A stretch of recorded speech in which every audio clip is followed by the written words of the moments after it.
ko. Kasi, yung, yung sa physical kasi, guys, masugatan pa na ako gagaling siya. Pero yung emotion ko, wala nang mga gamot ko, guys. Ayoko na.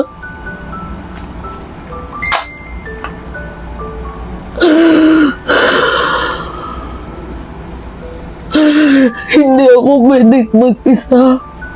Pero mas pinili ko dito sa Manila kasi dito ako may peace of mind.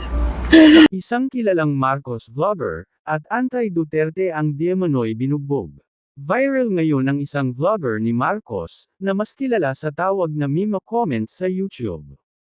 Hindi malinaw kung ano ang dahilan ng pag-iyak-iyak ni Mima sa kanyang YouTube channel kamakailan lang, pero tila wala na ata makontent ang vlogger na ito, kundi magdrama-drama na lang sa kanyang YouTube channel. Ayon sa mga comment ng netizen, ay sinaktan daw di umano ito ng kinakasama niya. Si Mima Alicia ay kilalang kritiko, at nambabash sa mga Duterte, at malakas man ire kay VP sa ARA.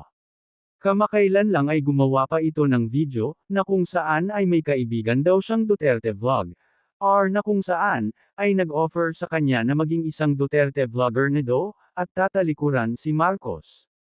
Inofferan daw ito ng buwan ng sahod. Subalit sino naman ang mag-offer sa kanyang na maging isang DDS vlogger, hindi naman kailangan ng mga Duterte ng mga bayarang vlogger para sa kanila, dahil kahit pa mga malilit na social media influencers, ay marami naman ng views, sa sobrang dami ng supporters ba naman ng mga Duterte sa social media, na humahakot ng maraming engagements.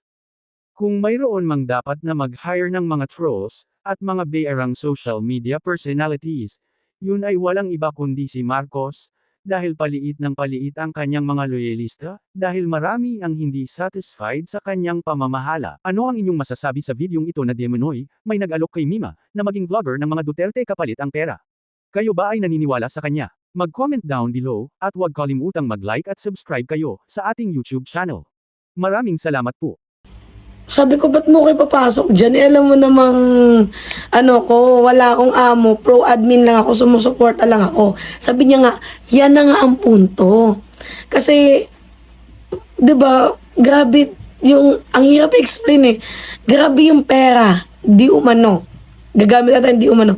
Sa kabila, kasi pinagmalaki niya sa akin. Alam mo ba, Mima, na free yung kondo kapag sa kanila ka nagtatrabaho.